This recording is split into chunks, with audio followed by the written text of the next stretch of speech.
We got Santosh Joseph, the founder of Germinate Investor Services, to talk about the last aspect, which is the implications for hybrid mutual fund schemes. Santosh, thanks so much for taking the time. Let me ask you this.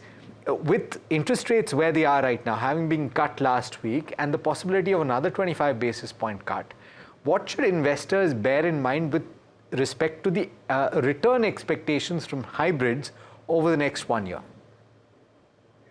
Hi Alex, good afternoon. And it's good we are talking about equity hybrids, right? Hybrids as a category right now, because like you're talking previously on the show, with the reduction in the rate, everybody wants their home loans and the cost of borrowing to go down.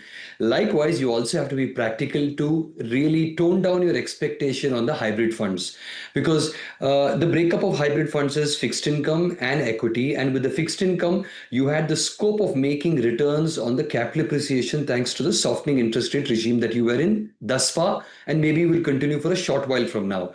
But from here on, because of large part of the capital gain or the softening interest rate regime being behind us, your upside is now not going to be much. It's only going to be accrual on the bonds and the fixed income you hold. So therefore, most investors were coming into hybrids for the combination of fixed income and equity. Within fixed income, particularly to make that extra sweet returns thanks to capital gains arising out of a softening interest rate, you have to tone down expectation and maybe drop it to some extent. That's a good point. And by the way, in case you were wondering how this works, essentially, in the bond market, if you're holding an instrument that is more than 1 year, usually, and closer to actually 5 years or even 10 years, what happens is if the interest rates go down, then the bonds that you're holding become more valuable because the interest rate was already set before the interest rate cut if you're already holding that bond.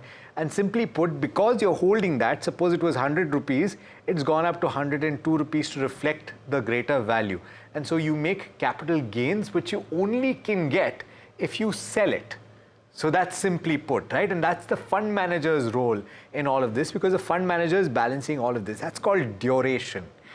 Santosh, now from that perspective, if you are to go out and buy these schemes, I've not really met a lot of people who advise that you go out and buy hybrids from the perspective of return maximization. So what should your process be in identifying what's good for you?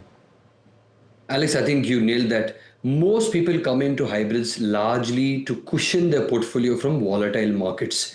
Yes, there is going to be a combination of equity debt when within hybrids you got the aggressive, you got the conservative, and you also have the all-weather BAF strategy.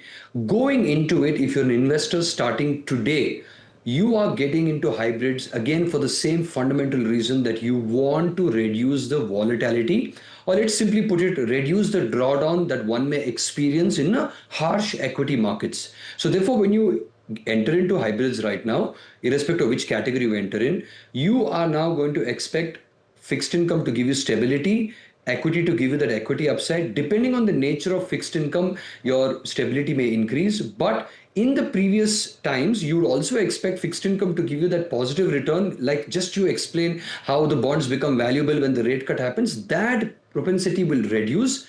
Now it's going to be straight-jacketed. What is the bond bought at? What is the yield of the bond? Plus, what is the equity market upside possible? Therefore, anybody getting into hybrids right now will more or less try and expect a more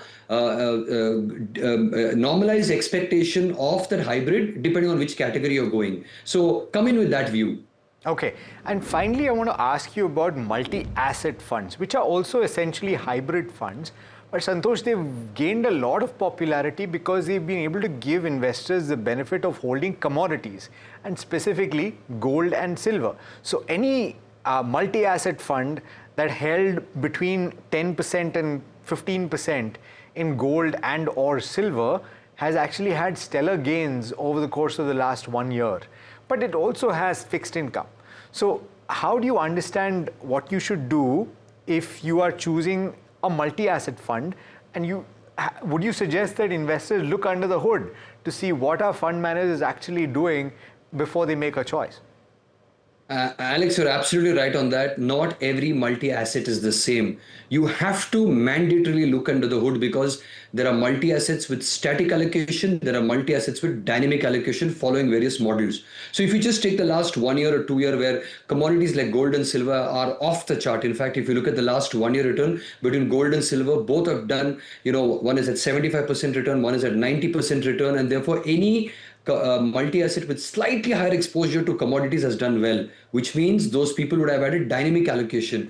Any multi-asset which had a fixed of maybe 8 or 10% to gold and silver would have relatively underperformed that category, though doing way better than just the conservative hybrid funds. So multi-assets have proven the existence very well by diversifying into more assets than just equity and fixed income, which was the case in the previous times that you beat volatility by being in a hybrid. Now you're getting multi-asset, which is also a hybrid with the added dose, and the last 1 year, 2 year, 3 year returns look extremely good thanks to the way commodities have come into the play. But going forward, a diversified play to counter volatility, to cushion market drawdowns, multi-assets will play a significant role, but it's mandatory to look down the hood and choose your risk appetite. Do you want the allocation to be dynamic or do you want the allocation to be static? Because it will have a bearing on your outcomes. Okay.